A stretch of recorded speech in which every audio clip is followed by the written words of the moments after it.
Makeup করতে করতে আমাদের প্রায় অনেক মেকআপ আর্টিস্টদের সাথেই এটা হয়, ব্রাইড উঠে চলে যায় রিচুয়ালস করতে। হ্যাঁ, তাই হয়েছিল। এই যে আমার ব্রাইড হচ্ছে সীমা। সীমাকে গেছিলাম সেদিন আমরা মেকআপ করতে। সীমার মেকআপ ছিল ডে লুক। ওর দিনের বেলায় মন্দিরে বিয়ে ছিল, তাই ওর ডে মেকআপ ছিল। আমরা বলেছিলাম একটু খোলামেলা জায়গা চাই, তো তার জন্য ছাদে মেকআপ করতে হয়েছিল। এটাও একটা অন্যরকম এক্সপিরিয়েন্স, ভালো লাগছিল মেকআপ করতে ছাদের উপরে। আর ওর একদিনে বিয়ে এবং আজকের মতন লোকেশন পাবো না, আজকের মতন আমি ভিউ পাবো না মেকআপ করার। কত সুন্দর জায়গায় আমি ভিউ পেয়েছি। আহা, পুরো খোলা মেলা ফাঁকা অবস্থাতে। বলো সীমা, তোমার কেমন লুক দরকার? আমার হ্যাঁ, বাস চুলটা আমার মতো করো, আমি যেমন বাকি তোমার উপর ছেড়েছি। বাস ও বলেছে বেশি ফোলা ফাঁপা চুল চলবে না, হ্যাঁ, একটু নর্মালের মধ্যে চুলটা। এখন আমি বলে থাকি প্রায় সবাইকে যে এখনকার মেকআপের ক্রেজ সব বয়সের মধ্যেই সবার খুব আছে। এই যে সামনে এক স্কুল ছিল, স্কুলের স্টুডেন্টরা ছাদ থেকে দাঁড়িয়ে দাঁড়িয়ে মেকআপ দেখছিল। আর তারপরে বলেছে এখনকার দিদাদেরও মেকআপের খুব ইন্টারেস্ট, যে কোনো বয়স হোক মেকআপের ইন্টারেস্ট সবার মধ্যে এখন দেখা যায়। দিদা ঠিক লাগছে? আমার ক্লায়েন্ট নিজের মেকআপ দেখে ও নিজেকে বল, আমি তো চিনতে পারছি না। না, ঠিক আছে, ঠিক আছে, একদম এটা ঠিক আছে, কারণ এর থেকে বেশি ভালোবাসা কোনো সীমানা মানে না, সেটা সত্যি কথা।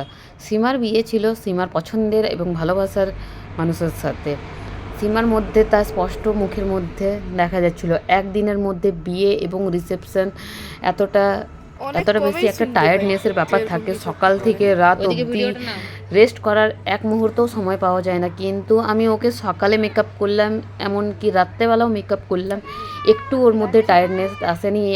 এবং ও আমাকে বলেছে যে মেকআপটা এটা করবে ওটা করবে, ও কিন্তু কিছু ভোলেনি। আমি রাতেও রিসেপশনে মেকআপ করেছি, ঠিক তখনও তাই বলেছে। ও মেকআপ নিয়ে কিন্তু বা সেই দিনটাকে নিয়ে যে একটা স্পেশাল দিন, যে ও দিনটাকে নিয়ে কোনো মিসম্যাচ করেছে বা ও থকে গেছে বা কোনো জিনিস একটু টায়ার্ডনেসের জন্য ছেড়ে দেওয়া, এটা কোনো দরকার নেই, না, সেটা কিন্তু ছিল না। ও যেটা যা আমাকে আগে থেকে প্ল্যানিং করে রেখেছিল যে এই ধরনের মেকআপ হবে, এটা এরকমই হেয়ারস্টাইল হবে, এরকম করে দিও, এটা সমস্তটা ঠিক আমি সেরকমই করেছি। মানে ওকে দেখে আমার মনে হয়নি যে ও একটু টায়ার্ড আছে, যে একদিনের মধ্যে। সত্যি ভালোবাসা মানুষকে বিয়ে করার একটা আলাদাই আনন্দ ফুর্তি, যে সমস্ত কিছু টায়ার্ডনেস বা সমস্ত কিছু একদিকে আর ওই মানুষটার সাথে থাকার আনন্দ একদিকে। এই মাঝে মাঝে মেকআপ করতে করতে সীমা উঠে চলে যাচ্ছিলো রিচুয়ালস করতে। এই যে বলছিলাম রিচুয়ালস তো আর আমরা আটকাতে পারবো না, রিচুয়ালস হয়।